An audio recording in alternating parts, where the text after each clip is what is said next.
Halo teman-teman semuanya, selamat sore. Hari ini kita akan kembali membahas data apa saja yang sudah kita dapatkan di hari Kamis dan juga persiapan kita menjelang non-farm payroll di hari Jumat ini.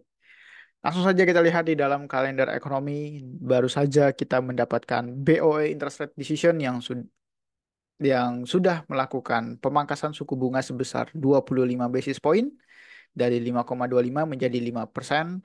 Namun dalam perilisan kebijakan moneternya, Bank of England menunjukkan nada yang cukup netral ya. Jadi mereka tidak memberikan guidance ke depannya apakah Bank of England ke depannya kembali melakukan pemangkasan suku bunga.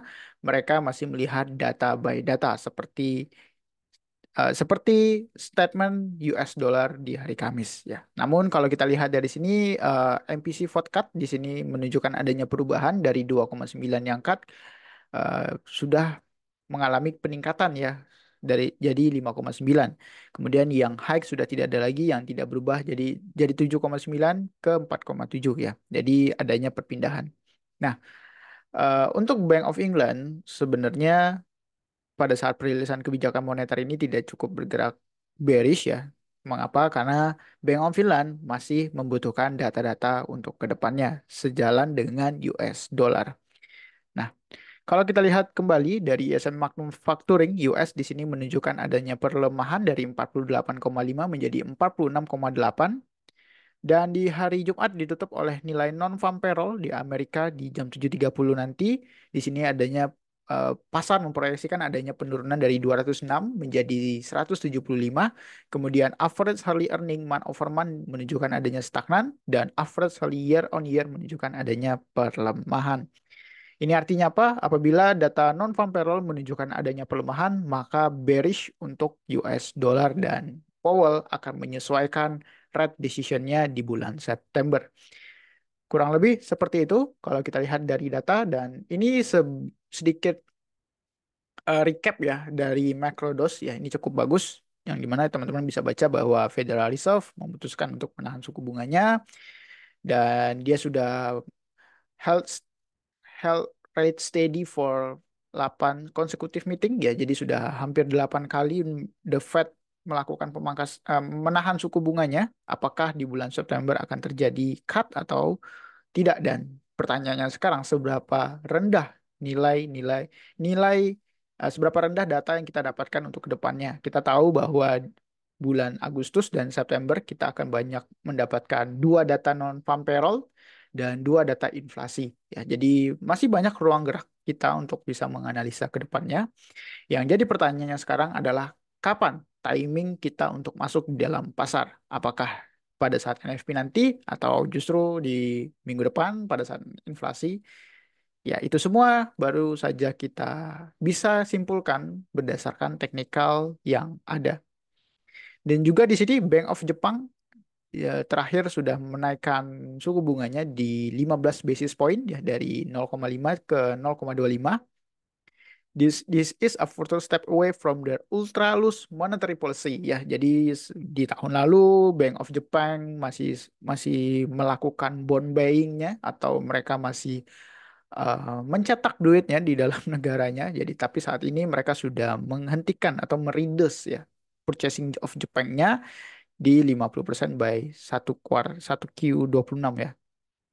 Dan kedepannya mereka indicated further hikes will be dependent on data ya. Jadi selain non-US seperti Jepang, pound sterling, euro, Australia, New Zealand, semuanya masih berdasarkan data by data kedepannya. Jadi tidak ada panduan apakah mereka akan cut kembali ataukah tidak ya. Dan juga Bank of Finland di sini, teman-teman bisa baca, mereka memutuskan untuk memangkas suku bunganya di 5%, namun dalam perilisan kebijakan moneternya, Andrew Bailey mengatakan bahwa refuse to indicate likely decision at future meeting as they remain data dependent ya. Jadi keputusan ke depannya mereka akan melihat data-data yang ada ya, meskipun mereka sudah memangkas suku bunganya. Jadi semua ini masih tergantung terhadap US dollar sebagai currency ya, cash is king gitu ya. Jadi sebelum US dollar atau sebelum Powell membuang atau menyetor atau melakukan tindakan bank-bank lain, per-per lain, aset-aset lain, semuanya masih wait and see. Oke, kurang lebih seperti itu. Apa saja konfirmasi datanya, yaitu yang paling dekat saat ini adalah nilai non-farm payroll yang akan kita dapatkan di hari Jumat. Oke, kalau kita lihat dari segi teknikal, dimulai dari indeks dolar, saat ini indeks dolar berada di area rangingnya, ya, sempat menguat kemudian kembali turun. Dan kalau kita lihat dari segi H4 ya, H4, di sini sudah ada tanda-tanda structure yang sudah mulai berubah ya. Dari low, di sini high, di sini low, di sini lower high, dan apakah pertanyaannya sekarang low yang di sini kembali membreakout. Apabila ini terbreakout oleh data non-farm payroll, maka dolar akan kembali melemah. Dan diikuti data berikutnya minggu depan itu akan ada data inflasi. Kurang lebih seperti itu. Jadi kita wait and see. Kemudian XAU USD saat ini sudah mengalami penguatan dari segi time frame daily. Kalau saya melihatnya, saya tidak menyarankan teman-teman untuk melakukan buy posisi karena area yang di sini sudah terlalu dekat. Ya, area resistannya dari jarak entry di sini sudah terlalu dekat. Jadi secara range, secara risk and reward ratio tidak apple to apple ya, atau tidak positif risk rewardnya. Jadi saya lebih baik menunggu reaksi dan menunggu data yang tercermin di hari Jumat nanti. Dan juga New Zealand USD saat ini harga masih tertahan ya, masih masih kembali rejection dari impulsnya. Apakah nilai non-farm payroll nanti malam menunjukkan adanya sign bahwa New Zealand USD akan kembali terdongkrak bullish. Kemudian kita lihat dari segi Euro USD, Euro USD saat ini masih bergerak retrace ya, retrace yang cukup melambat kalau kita lihat dari sini. Dan teman-teman juga bisa lihat di sini ada pattern falling wedge ya. Di sini ada falling wedge dan belum ada higher high ya. Tunggu saja ada higher high. Walaupun kalau teman-teman mau melakukan buy di sini juga tidak masalah. Dan teman-teman sudah percaya bahwa the Fed bulan September ini bakal pangkas gitu. Nggak ada alasan lain gitu misalnya teman-teman ya. Jadi timingnya apakah sekarang kita tentukan atau teman-teman mau menunggu lebih, atau teman-teman lihat dulu datanya kemudian lihat baru nanti di hari Senin atau Selasa teman-teman mencari opportunity. Tapi kalau saya mungkin ini cukup baik untuk kita bisa melakukan buy di Euro USD.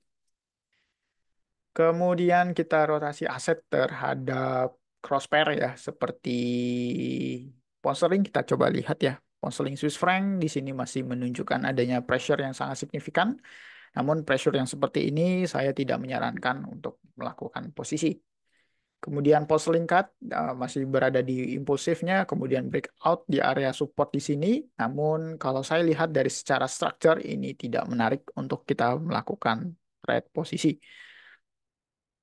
Begitupun pound sterling New Zealand tidak menarik, dan pound sterling Aussie ya mungkin saja eh, cross pair atau yang non US sudah mengalami aksi taking profit ya teman-teman. Dan pound sterling Jepang Yen sempat berada sangat very signifikan. Dan kalau kita lihat dari segi Nasdaq,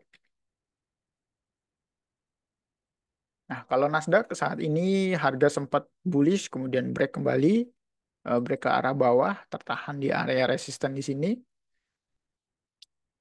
Kalau teman-teman mau mencari buy, misalkan melihat secara speech Powell yang sudah menegaskan mereka sudah percaya bahwa nilai inflasi akan turun dengan confidence, dan juga adanya perubahan-perubahan FOMC yang sudah mengarahkan ke arah moderat ya.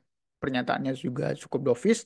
Tapi kalau teman-teman lihat berdasarkan teknikal di sini sudah ada area support, apakah teman-teman mau mentoleransi pembelian buy di sini dengan stop loss di area support di sini sekitar 50 pips.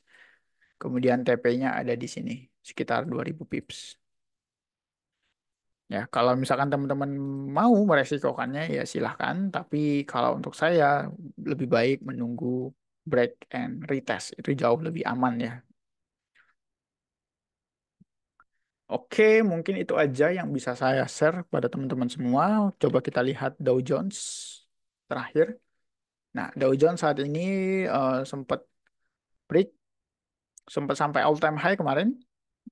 Kemudian tidak mampu menembus, tertahan di area support di sini. Apakah saya akan melakukan trade pada posisi teknikal yang seperti ini? Jawabannya adalah tidak. Oke, mungkin untuk sekarang saya masih holding New Zealand USD aja sebagai posisi saya di bulan Agustus ini. Nanti kalau misalkan ada posisi lagi, ada opportunity yang baik lagi akan saya share di dalam grup Telegram. Terima kasih teman-teman semuanya. Happy trading and safe trading.